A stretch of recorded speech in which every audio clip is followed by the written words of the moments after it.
En el día de hoy quiero agradecer a Sanulac, que es, digamos que es la industria que nos ha ayudado con este evento. Vamos a tener un evento que se llama Alimentación Complementaria, Estrategia de Crecimiento. Y para este conferencista vamos a tener a la doctora Nora Álvarez, que nos va a hablar y va a disertar sobre este tema en los siguientes 45, 60 minutos. Es alimentación complementaria, estrategia de crecimiento. Nuestra speaker es Nora Patricia Álvarez. Nora es nutricionista dietista de la Universidad de Antioquia y tiene un posgrado en nutrición infantil con máster en nutrición pediátrica de la Universidad Granada. Nora, buenas noches. Gracias por siempre estar atenta a nuestras invitaciones y de verdad siempre es un gusto escucharte en estas conferencias que cada día son más importantes en la pediatría. Hola, Gracias mi por Doc, estar. buenas noches. Ok, bueno, no, gracias a todas las personas y a todos nuestros acompañantes hoy, porque nuevamente se vuelven a conectar con nosotros y para mí es muy importante, pues obviamente ese apoyo. De hecho, ya vi que nos escribieron ahí como que habíamos quedado con una deuda, entonces obviamente nos va a tocar como resolver esa deuda hoy. Entonces, la idea y básicamente lo que queremos hoy y lo que estamos pensando es, a ver, vamos a desarrollar el tema, pero una de las cosas importantes que queremos hacer es dejarles a ustedes el espacio para que puedan hacer todas las preguntas relacionadas con este tema, porque sabemos lo importante y lo controversial que sigue siendo el tema de alimentación complementaria. Bueno, entonces, la idea es hablar un poco acerca de la estrategia de alimentación complementaria y esta conferencia la llamamos una estrategia de crecimiento saludable, porque ustedes saben que a nosotros y específicamente a mí, o sea, a nosotros como Sanulac y específicamente a mí, me encanta traerles información nueva. Entonces, lo que les traigo hoy es un artículo que incluso está casi que recién publicado del año pasado y es una publicación que hace la Organización Mundial de la Salud y hace un llamado a una revisión sistemática directamente relacionada con todo lo que tiene que ver con alimentación complementaria. Entonces, ¿qué pasa? Para nosotros debe ser claro que la Organización Mundial de la Salud, en una de las resoluciones, que fue la del 2012, aprobó el Plan de Ejecución Integral para la Nutrición de la Madre, del Niño y del Lactante, ¿cierto? Esto especificaba 6 estrategias mundiales a nivel de nutrición para 2025. Vamos a ver si me quieren ayudar y me escriben, si alguien de pronto sabe, que usted me ayuda, vamos a ver a los que nos escriben en el chat, si recuerdan cuáles son esas 6, digamos, metas mundiales, pero de nutrición, no los objetivos de desarrollo sostenibles, sino de nutrición. ¿Quién nos ayuda en el chat y nos escribe a ver si de pronto se acuerdan cuáles son esas 6 metas? Vamos a mirar si de pronto se acuerdan, no sé si de pronto alguien nos escribió, todavía no nos han escrito, ¿cierto que no? No, todavía no.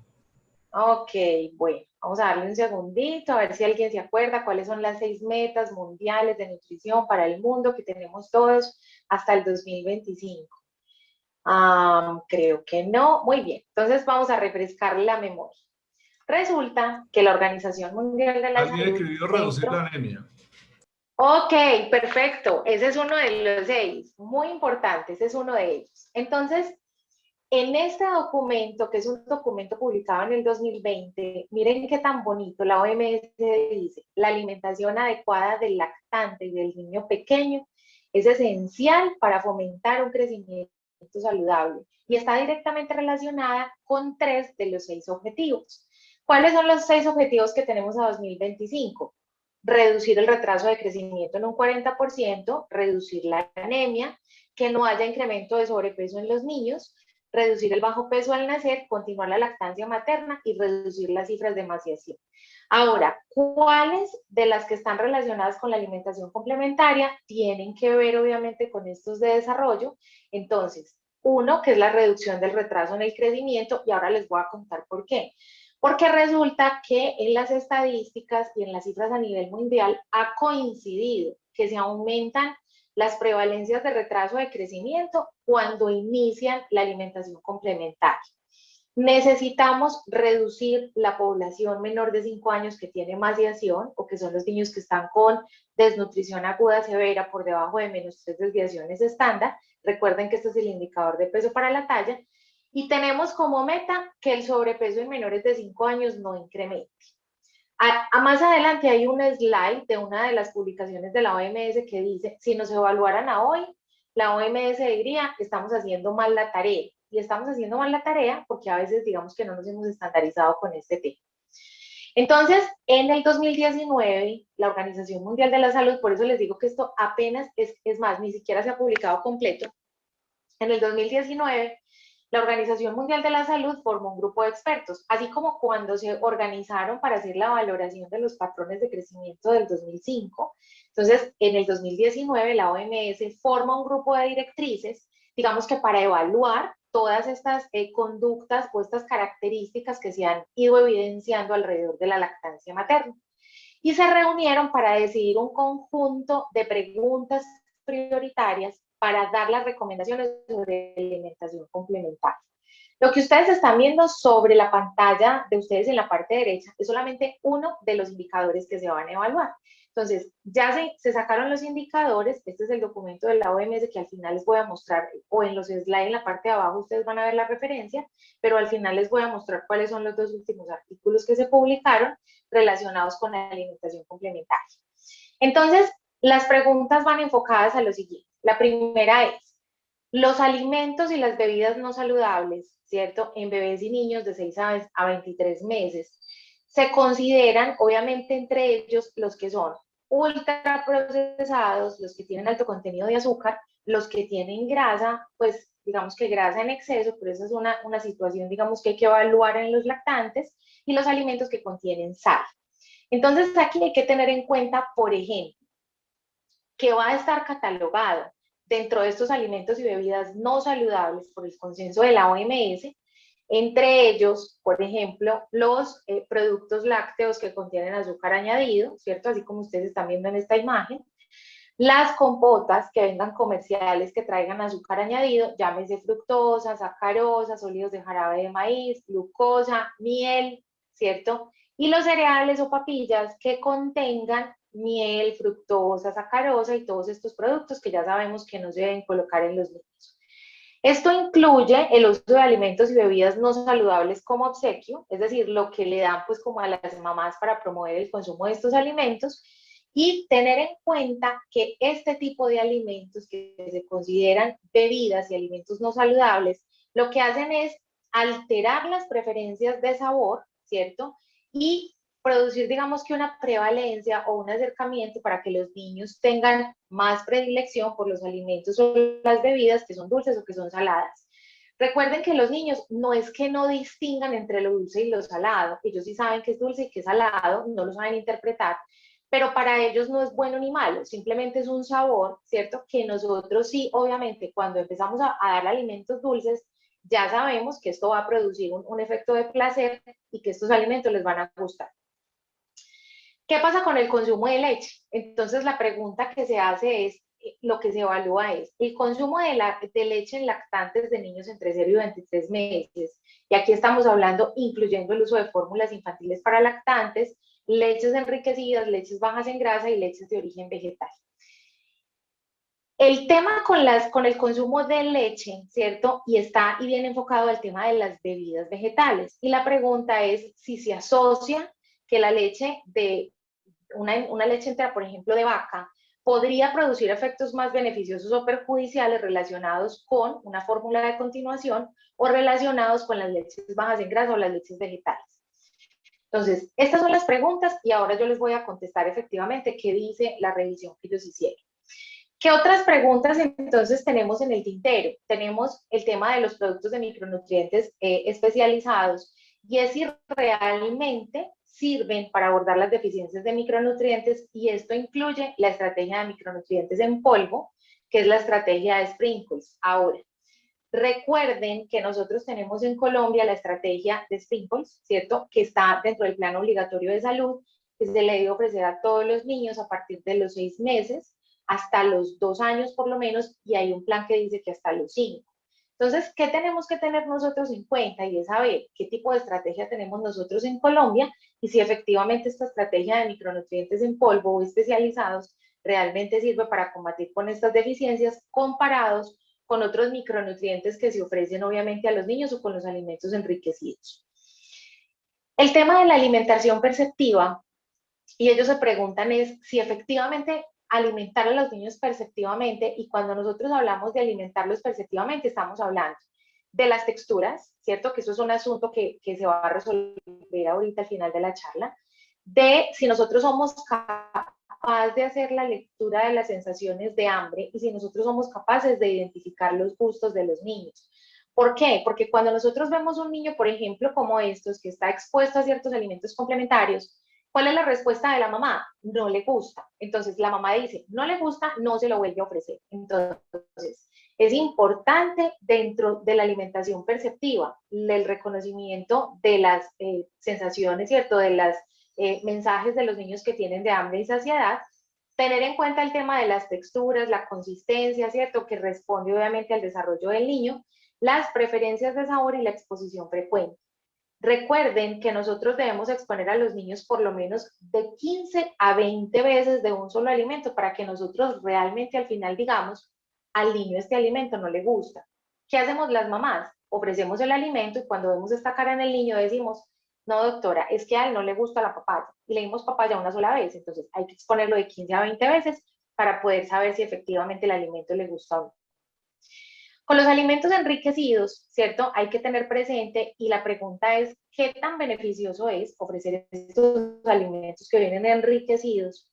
O si mejor ofrecemos alimentos naturales, pero ojo, porque aquí viene el tema de texturas. Ustedes están viendo que aquí hay unos alimentos que están en trozos y aquí hay unos alimentos que están en, digamos que la presentación de finger foods, que es la presentación que nosotros, digamos que como que recomendamos para los niños, cuando estos pacienticos están iniciando alimentación complementaria para que todos lo tengamos presente. Y el tema de la diversidad alimentaria es también tener presente qué evidencia hay, es decir, si existe más evidencia, que si yo le ofrezco todos los alimentos desde un principio al niño, esto pueda tener, digamos que, mejores resultados de salud y pudiera tener, digamos que, unas condiciones para mejorar el crecimiento saludable. Ahora, pongámonos de acuerdo y voy a hacer la pregunta y ustedes nos contestan en el chat. Finalmente, ¿cuál es la edad de introducción para la alimentación complementaria? Porque yo creo que hay algunos que ya me vieron como 2 veces, otros que solamente puede que me estén viendo hoy, pero este es un tema que ya hemos trabajado varias veces, entonces quiero que nos ayuden por favor en el chat escribiéndonos sus respuestas y nos dicen cuál finalmente es la edad para iniciar alimentación complementaria. Pueden hacerlo a través del chat o a través de preguntas y respuestas. Yo espero, no hay ningún problema para que nos pongamos de acuerdo, a ver si de pronto llegamos a un consenso de efectivamente cuál es la edad para que iniciemos alimentación complementaria. Démosles un ratico para que nos terminen de contestar, porque yo vi que ese chat empezó a moverse, entonces vamos a ver si llegamos a consenso hoy de cuál es la edad para iniciar alimentos complementarios, si tenemos algún rango, si definitivamente tenemos un tajante y decimos no, hay una edad y la edad es esta. Do, cuénteme qué nos están diciendo en el chat y en preguntas y respuestas que yo veo que están escribiendo por los dos lados. 4 o 6 meses, 4 o 6 meses, 4 meses si hay fórmula. Ok. Muy bien, 5 perfecto. meses, 6 meses. 5 meses, 6. Ajá. Muy bien. Entonces, para el tema de la edad de introducción de alimentos complementarios, nosotros tenemos que tener en cuenta una de las cosas que yo les conté en la charla pasada, y es, si yo tengo un lactante que ya está recibiendo una fórmula infantil o un sucedáneo de la leche materna y yo se lo empiezo a los 4 meses, ojo, quedamos en que ya está recibiendo alimentos complementarios. Si está con lactancia materna y resulta que la mamá se va a ir con lactancia materna hasta los 6 meses, entonces lo dejamos hasta los 6 meses para iniciar la alimentación complementaria. Ahora, la pregunta es, ¿será que es más beneficioso, cierto, iniciar alimentación complementaria a los 6 en comparación con una introducción más temprana o más tardía? Es decir, ¿qué beneficios tiene que yo inicie la alimentación antes de los 6 o que lo inicie después de los 6. Esa es una de las respuestas que digamos que nosotros nos tenemos que dar a nivel individual, porque acá no solamente estamos hablando de la edad, sino que estamos hablando de los motores. Recuerden que lo vimos en el webinar del año pasado, y es que mínimamente tienen que cumplir con 2 criterios. A ver en el chat quién nos ayuda. ¿Cuáles son los 2 criterios de los hitos del neurodesarrollo con los que los niños tienen que cumplir para yo poder iniciar alimentos complementarios? Son 2. Básicamente son 2 los esenciales para poder iniciar alimentación complementaria, son 2 del neurodesarrollo. Vamos a ver si en el chat nos escriben, porque así como estaban de animados escribiéndonos la edad, hay 2 hitos del desarrollo que los niños tienen que tener para poder iniciar alimentación complementaria. ¿Cuál será? Cuénteme si ya nos ayudaron ahí con las respuestas. Sedestación y sostén cefálico, reflejo de deglución, que puede incorporarse o sentarse, reflejo de protrusión, sostén cefálico, balance de cabeza, que haya desaparecido el reflejo de extrusión, sostén cefálico y sedestación con ayuda, sostén cefálico maduro, sedestación madura, sostén cefálico y deglución, sedestación y coordinación mano-boca, sedestación y desaparición sin reflejo de extrusión. Vamos a ver por acá qué más hay. Bueno. Ok, miren qué tan importante, gracias Nido, miren qué tan importante entonces, en el que nos tenemos que poner de acuerdo todos es, todos deben tener sostén cefálico, todos deben tener sedestación con apoyo. No necesariamente él tiene en una silla, que él todavía se vaya para los laditos, pero por ejemplo, ¿cierto? Digamos que él pueda sentarse y estar con apoyo. El reflejo de extrusión no necesariamente, digamos que tiene que haber desaparecido para yo iniciar alimentación complementaria, porque el reflejo de extrusión va a aparecer. De hecho, cuando yo inicie alimentos sólidos, ese reflejo se va a manifestar de una manera importante. Entonces, es importantísimo 2 reflejos fundamentales, que tenga sostén cefálico y que tenga sedestación con apoyo. Eso es básicamente lo que necesitamos, que no tenga trastornos de la deglución. Obviamente, si tenemos algún niño con una alteración del desarrollo psicomotor, pues vamos a tener que pensar si esos niños, por ejemplo, van con otro tipo de alimentación y no nos vamos a ir con alimentación sólida. Muy bien, estamos todos, pero más que estandarizados en este tema. El consumo variado de frutas y verduras, entonces la pregunta es si realmente es mejor y más frecuente, ¿cierto? O sea, si funciona más, dándole más cantidad de frutas y verduras y si tiene mejores resultados dietéticos para la salud en comparación con algunos, por ejemplo, que fueran menos frecuentes. Y con relación a las leches diferentes a la leche materna, entonces la pregunta es si efectivamente se pueden presentar más beneficios, si por ejemplo se asocia con el consumo de leche de vaca, ¿cierto? En comparación con los preparados para lactantes. Y aquí quisiera conocer un poco su opinión, doctores, y las personas que nos están acompañando. ¿Qué es mejor? ¿Leche entera de vaca o fórmula para lactantes en el caso de los lactantes no amamantados? Miren, esto no lo escribí yo, esto lo escribió la Organización Mundial de la Salud en el artículo que publicó el año pasado. En el caso de lactantes no amamantados o alimentados en forma mixta, ¿qué será mejor? ¿Leche de animal, o sea, una leche de vaca, una leche de cabra, o un preparado para lactantes? Vamos a ver qué nos ayudan y nos contestan nuestros doctores en el chat, que hoy están súper colaboradores con nosotros, doctor Mauricio. ¿Cómo le parece esa participación que tenemos hoy? Muy bueno, la gente está conectada. Qué bueno.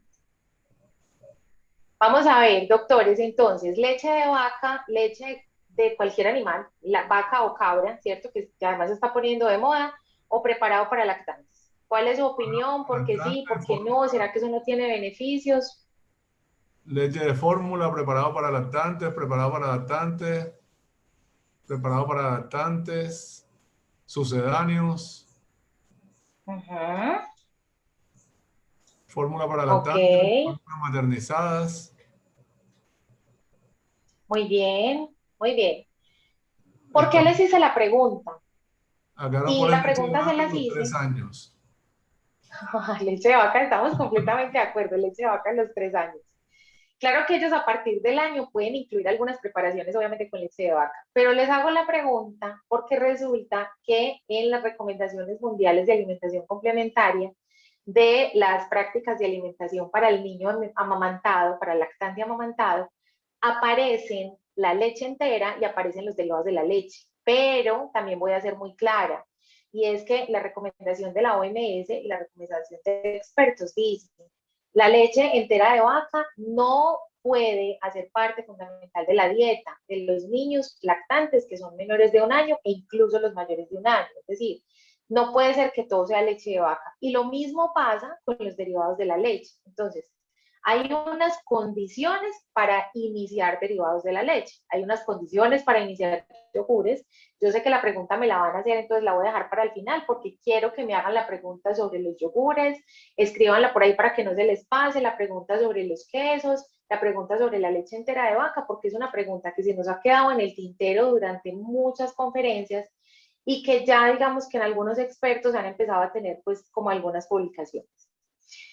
Acerca de la continuidad, obviamente, de la lactancia materna con relación a la iniciación de alimentos complementarios, esto no tiene discusión. Es decir, ellos se hacen la pregunta, la OMS se pregunta si realmente se asocia mantener la lactancia materna hasta el 2.º año de vida con resultados beneficiosos o adversos y el desarrollo en comparación con la ausencia de lactancia materna después del año. Es decir, aquí la pregunta es, ¿qué hacemos con la lactancia materna y la alimentación complementaria? ¿Hasta el año o hasta los 2 años? Vamos a ver qué nos contestan nuestros estimados acompañantes hoy en el chat. ¿Qué hacemos con la lactancia materna y alimentación complementaria? ¿Hasta el año o hasta los 2 años? ¿O hay algún problema si la mamá está lactando e iniciamos alimentos complementarios? ¿O finalmente la podemos mantener 2 años o más? 2 años, 2 años, 2 años, unos dicen 1 año, hasta que la mamá del bebé deseen, 2 años.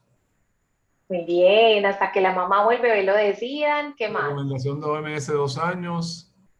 2 años sin Ajá. ser el alimento principal, decisión de madre y niño, dos Muy años. bien, estamos completamente de acuerdo. No saben cómo me gustaría tener con ustedes esta conferencia en presencialidad. Claro que a mí me encanta porque el doctor Mauricio me acompaña muy bien, entonces no me siento sola. Con el tema de los alimentos de origen animal, yo les acabo de colocar una imagen. Están las carnes de res, de cerdo, magras, está el pescado, está el huevo y también por ahí a un lado estaba el pollo. Entonces, con respecto a estos alimentos, ¿cuál es la recomendación de ustedes? ¿A partir de qué edad iniciamos este tipo de alimentos? ¿4, 6, después del año? Para que nos ayuden en el chat.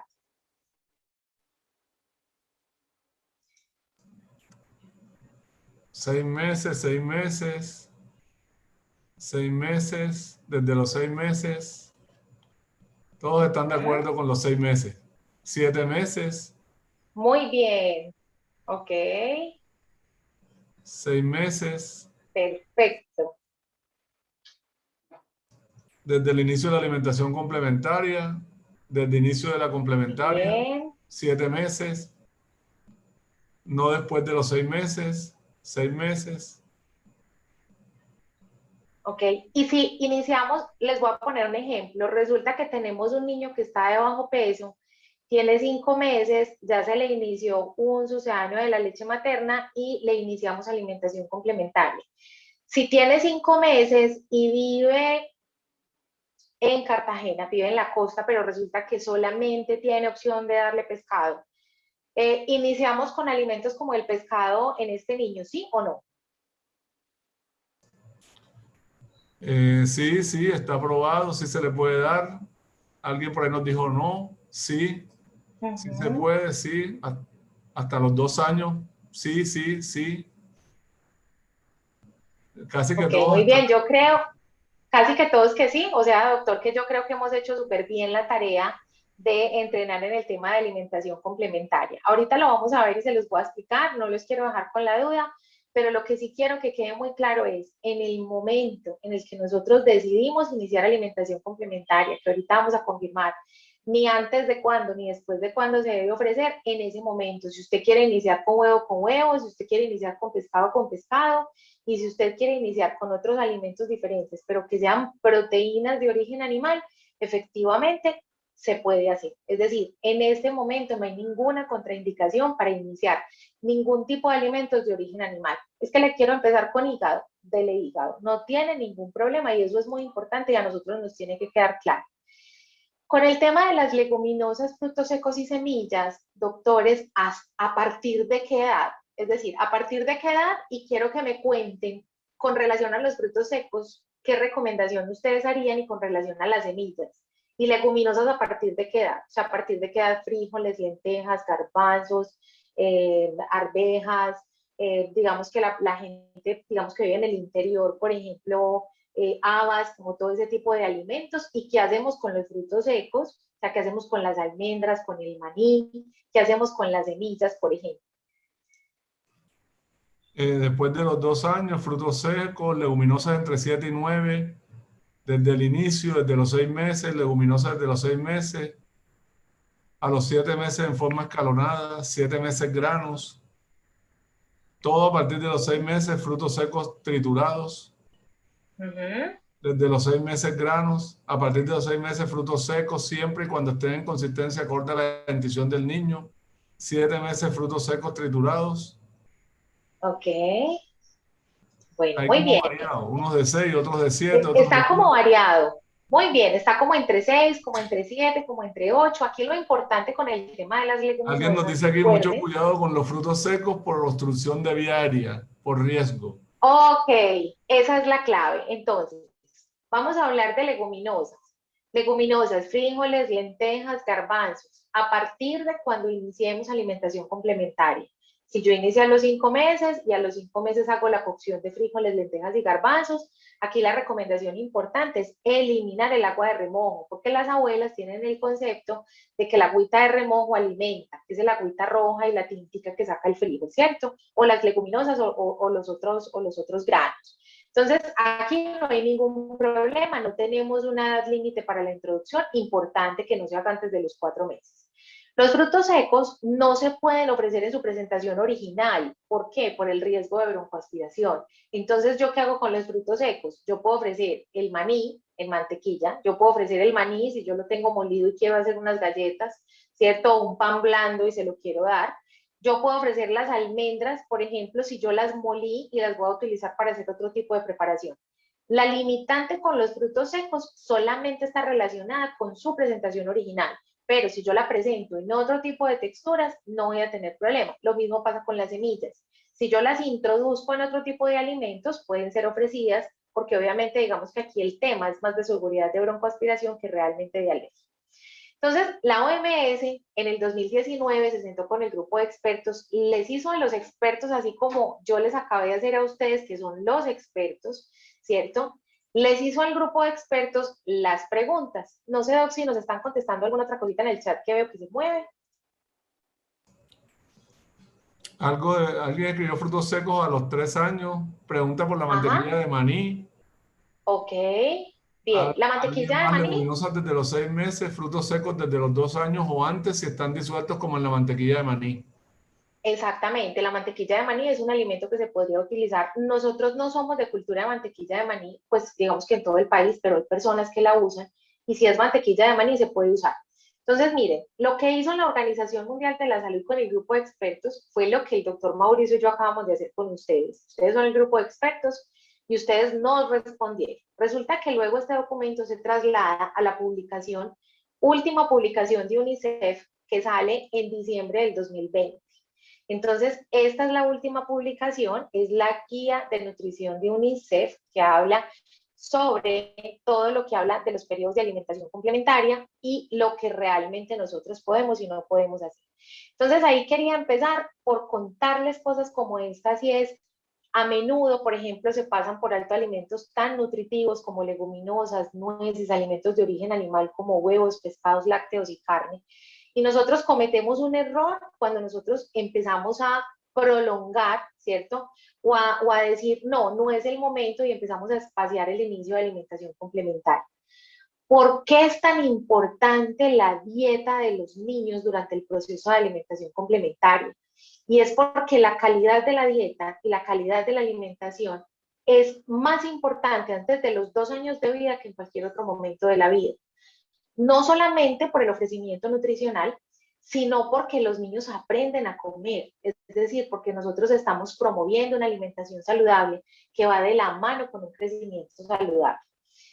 Lo que les contaba al principio, es tan importante no hacer restricciones, ¿cierto? Y no prolongar el inicio de algunos alimentos complementarios, porque ya sabemos en el estudio, y esta es la publicación de UNICEF de 2020, que viene con los datos de UNICEF y con los datos de OMS, donde ya sabemos que el inicio de la alimentación complementaria coincide con el desplome en la ganancia de talla para la edad. Es decir, miren, el solo hecho de que nosotros no iniciemos alimentos de origen animal y que no iniciemos además con la frecuencia que los deberíamos iniciar es el principal problema para alterar las condiciones de un crecimiento saludable.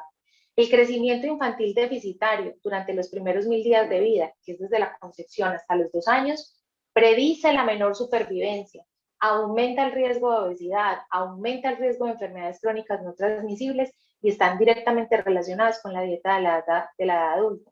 No solamente eso, la OMS lo confirmó. Si yo restringo algunos alimentos, los resultados cognitivos y educativos conducen a pérdidas de ingresos más adelante de la vida. Es decir, nosotros los condenamos a que no tengan una buena educación, solo por retrasar la introducción de alimentos complementarios que son fundamentales para ellos.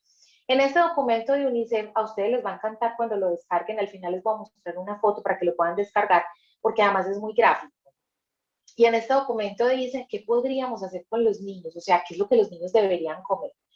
Uno, deberían estar con lactancia materna hasta los 2 años o más, cuando la mamá y el niño lo decidan, porque esa es la nueva recomendación de la Organización Mundial de la Salud. Mira la importancia sobre la diversidad, tanto en los nutrientes, obviamente, ¿cierto? Como en las comidas. Es decir, densa energéticamente, pero también nutritiva cuando nosotros estamos ofreciendo estos alimentos. Y miren, requieren de 5 a 8 grupos de alimentos. Es decir, cuando nosotros estamos hablando de alimentación complementaria, estamos hablando de la lactancia materna, que es el dibujo que nos aparece, pero miren que aparecen todos los alimentos de los grupos de alimentos. Es decir, este tema de que dale a los 6 la carne, dale a los 7 las verduras, dale a los 8 las frutas, esto pasó de moda hace 10 años, ¿cierto? Entonces yo creo que todos estamos de acuerdo con esto. Alimentos de origen animal, frutas y vegetales deben estar incluidos en la alimentación complementaria y digamos que la estrategia de Sprinkles, que lo podemos hablar al final, si quieren alguno que tenga por ahí en la libretica a la mano, nos pregunta al final qué pasa con la estrategia de suplementación de micronutrientes en Colombia, como sea necesario, ¿cierto? Es decir, digamos que nosotros ya la tenemos incorporada en el país y ya sabemos que estas bebidas no saludables que contienen bajo valor nutricional, que son energéticamente altas, deben estar prohibidas en esta alimentación, y los alimentos y las bebidas que contengan azúcares añadidos. Es decir, de entrada, mis queridos doctores, donde usted vea un letrerito en una etiqueta que le diga miel fructosa, sacarosa, sólidos de jarabe de maíz, glucosa, porque acuérdense que esos son los nombres ocultos del azúcar, que muchos de ustedes ya me han escuchado en esa conferencia, que es la de cómo nos están metiendo el azúcar a nosotros en los otros alimentos. Nos toca obviamente hacer un aprendizaje importante de cómo hacer para leer etiquetas. Entonces, a los 6 meses los niños deben recibir no solamente alimentos complementarios para su edad, que sean nutritivos, que sean seguros, sino que también estén acompañados de lactancia materna. Y la dieta adecuada durante el periodo de alimentación debe ser densa en nutrientes, ¿cierto? Energéticamente, con lo que el niño necesite, sin excesos de energía, pero libres de azúcar y libres de sal, es decir, libres de azúcares añadidos y libres de sal. Ustedes están viendo en la parte inferior del slide o de la pantalla el link para descargarlo. Sin embargo, yo creo que ahorita en el chat les podemos colocar el link del artículo para que lo puedan descargar. ¿Cuándo y cómo? Entonces, recordemos que la OMS no se va a bajar del rango de 6 meses porque necesitamos que los niños reciban lactancia materna exclusiva hasta los 6 meses. Entonces, esto no va a pasar. Por tal razón, la OMS dijo a los 6 meses y ya sabemos las condiciones de sostén cefálico. Con una edad apropiada, y ojo con esto, y es con los tiempos de comida. Yo todavía tengo colegas y tengo doctores que me mandan los pacientes a mi consulta Y me dicen, y he escuchado que dicen, no, es que el doctor, la doctora me dijo que solamente iniciáramos con la fruta de la media mañana y de la tarde. No.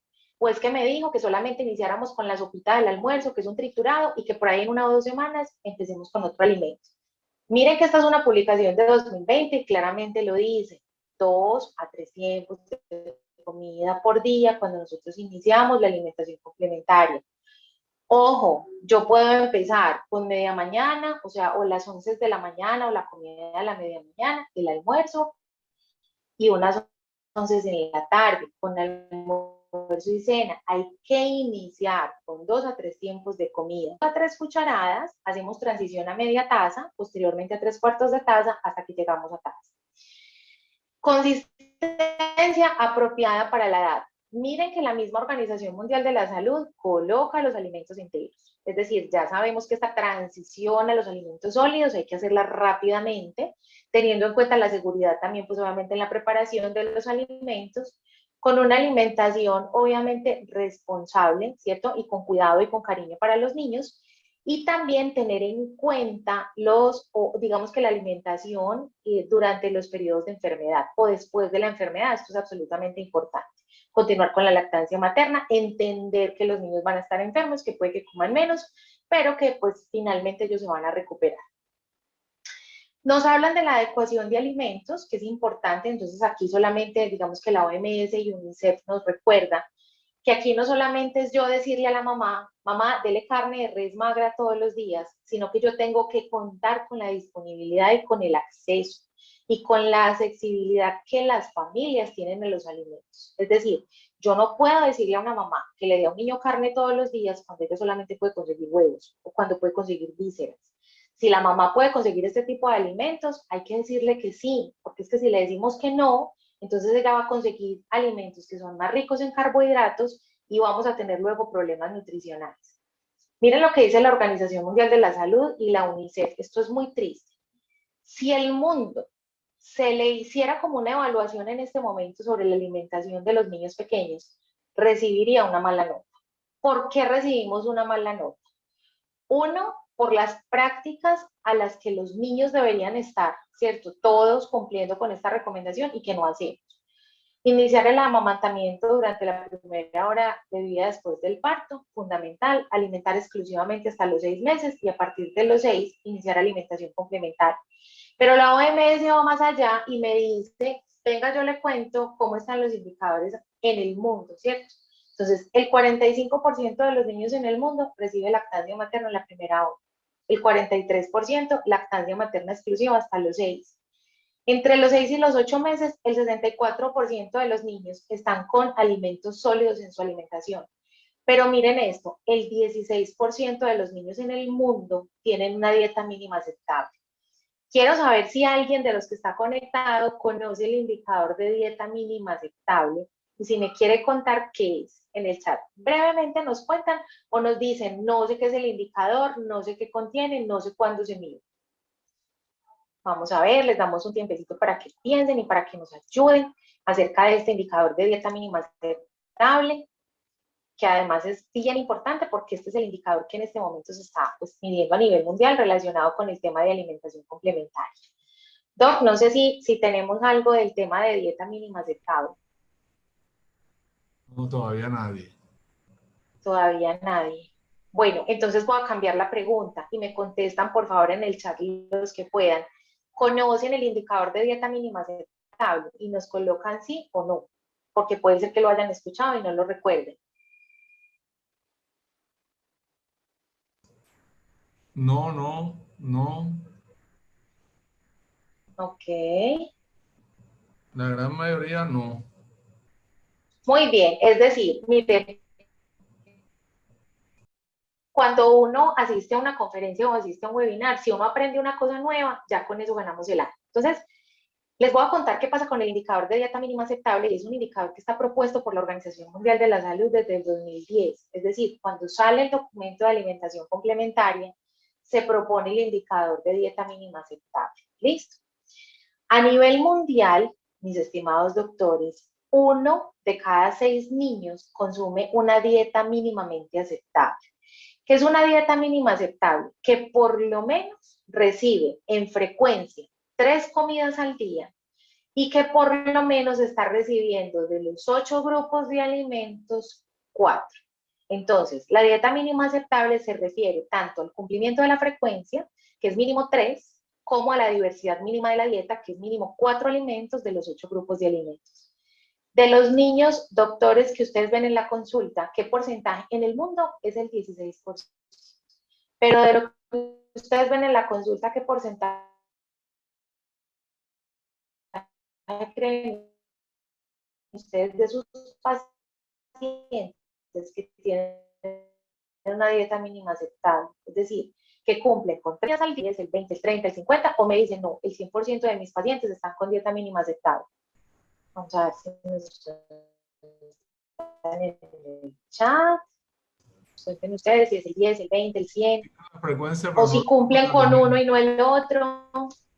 80, 25, 4 meses si Ok, no reciben la leche materna exclusiva, 80, ok. 50, hasta 80, ahí. 50, ok, o sea que nosotros estamos bien con el tema de recomendación de alimentación complementaria para el tema del indicador de dieta mínima aceptable.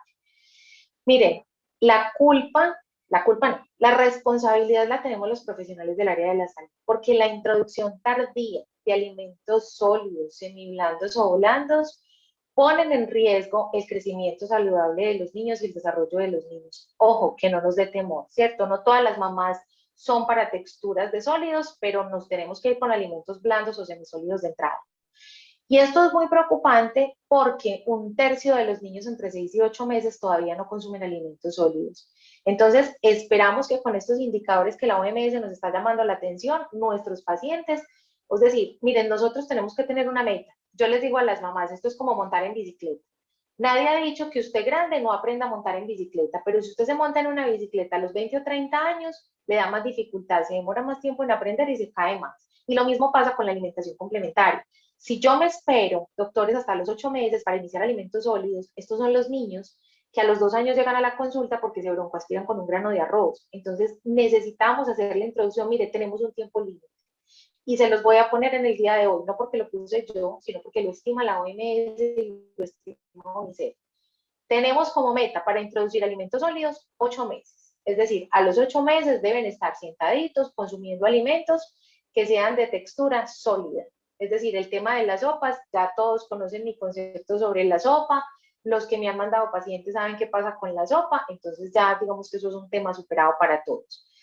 Miren, la mitad de los niños no reciben la frecuencia mínima de comidas, ¿cierto? Y eso pues que en Colombia supuestamente salimos de la excepción y nosotros pues como que tenemos más de las 3 comidas al día, porque en la evaluación estamos por encima del 80%. En otros países del mundo, claro que esto es obviamente pues datos del 2015, pero miren que hay una cantidad de países que ni siquiera tienen datos, ¿cierto? De cómo están manejando el tema de la frecuencia de comidas. Entonces, vamos a cerrar la información y nos vamos a quedar con la recomendación. ¿Cuál es la recomendada para iniciar alimentos complementarios? Ni antes de los 4, ni después de los 6. Para la OMS, 6. Para el grupo de expertos es pagan, las pagan entre los 4 meses y los 6 meses. Ni antes de las 17 semanas, ni tampoco después de las 26. ¿Cuáles son los métodos recomendados para iniciar alimentos complementarios? Nos tiene que quedar claro en la mente, a los 8 meses todos deben estar consumiendo por lo menos alimentos semisólidos o sólidos. ¿Cuál método quiere escoger? El que usted prefiera. Usted puede hacer el método mixto porque hay mamás que no se sienten cómodas con Bliss, hay mamás que no se sienten cómodas con el tradicional y hay mamás que desde que llegan le dicen a uno, yo quiero BLW. Entonces, esa es la otra cosa. BLW, recuerden que es netamente, digamos que orientado por el niño, él escoge qué se come, Bliss es un poco más, digamos que controlador en el tema, y lo que dice es, ok, tú vas a coger los alimentos, pero yo escojo qué vas a comer, porque necesito que comas alimentos fuentes de proteínas, alimentos de vitaminas y alimentos que también contengan carbohidratos, porque BLW tiene esa limitante y todos lo sabemos. Entonces, esto es muy, pero muy importante que lo tengamos en cuenta. Con relación a la secuencia de introducción de alimentos, creo que nos quedó claro, ¿cierto? Pero quisiera antes de poner la respuesta y es, ¿hay una secuencia para introducir alimentos complementarios? Ayúdenos en el chat, ¿sí o no? Es decir, a los 6 tal cosa, a los 7 tal otra, a los 8 tal otra, definitivamente. Vamos a ver para que nos contesten. Solo si sí o si no. ¿Necesitamos una secuencia? No, casi todos no. Todo de todo no. Ok. Todos están de acuerdo en el no. Muy bien, perfecto. Entonces todos estamos de acuerdo en el no. Esto es importante porque recuerden que tenemos una línea antes de los 12 meses, carne, pollo, pescado, aguacate, brócolis, fresas, frutas ácidas, leguminosas, frutos secos en presentación que no sea original. Después de los 12 meses, sal, azúcar, miel, leche entera de vaca, ¿cierto? Como, digamos que leche entera de vaca es como base de la alimentación de los lactantes. Cantidad y frecuencia, esto no ha cambiado según el último artículo, entonces empezamos, es decir, olvídense de la parte, digamos como que de la parte de la mitad hacia la izquierda, el tema de calorías, pero más o menos para que se vayan haciendo idea con las onzas, empezamos con 1 a 3 onzas, que pueden ser 2 a 3 cucharadas soperas, evolucionamos a 4 onzas, que sería medio vaso o plato de 250, y llegamos más o menos a 6 a 8 onzas, que son 3/4 de un vaso o plato de 250.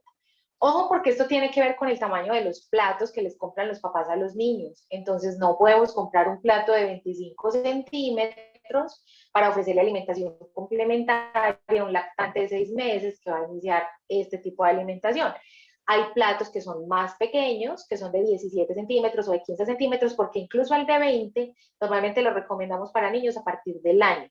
Entonces hay unos platos más pequeños porque las mamás ven el plato grande con 2 o 3 cucharas y empieza el tema de percepción alimentaria y decir, ay no, entonces que él no come lo que se tiene que comer. Y realmente no es eso.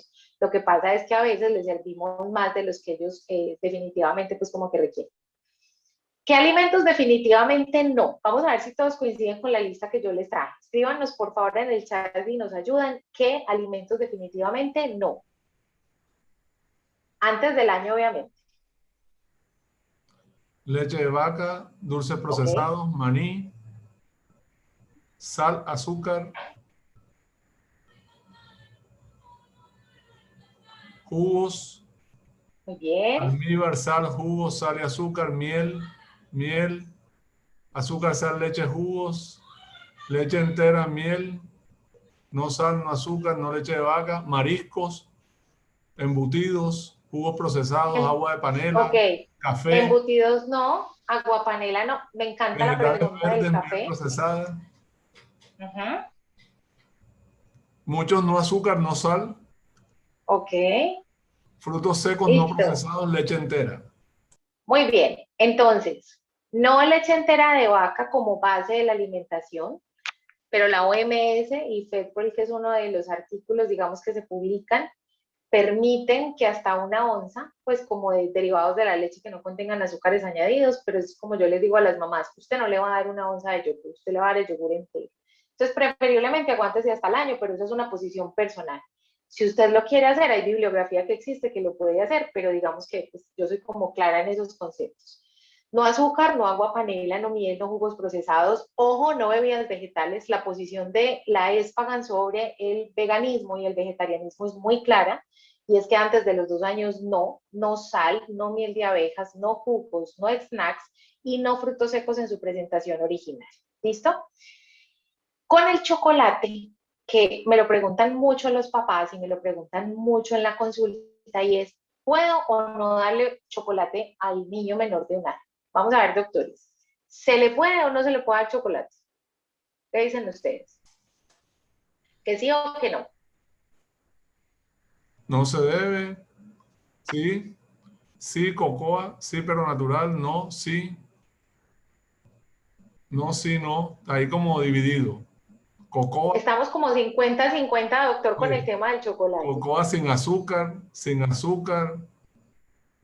sí, no, no, solo si es cocoa, sin azúcar como saborizante de la leche. Ok, entonces,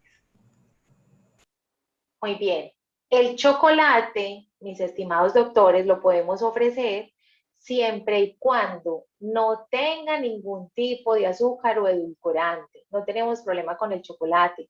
Puede ser cocoa, puede ser la pastillita de chocolate. Aquí lo importante es que no contenga azúcar añadido.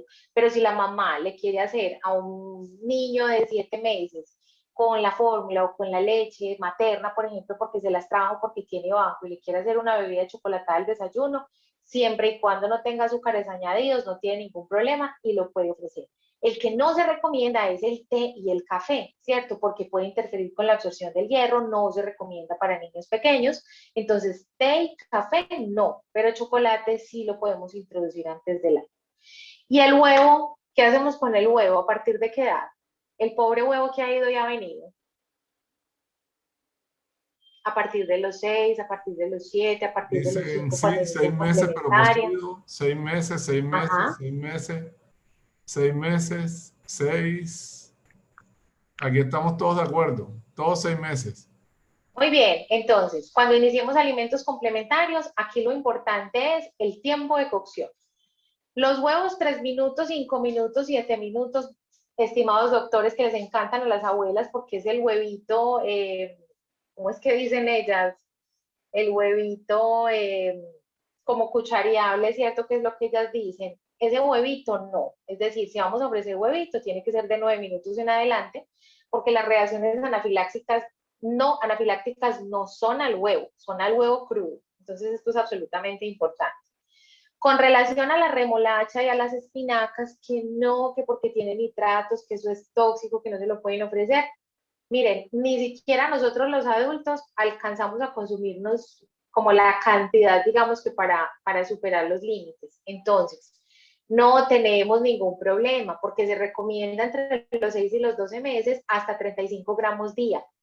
35 gramos día de espinaca, eso es un montón porque esos son hojitas. Entonces uno normalmente cuando va a hacer una crema o cuando les va a hacer un triturado que tiene carne, pues nunca van a utilizar más de 35 gramos al día.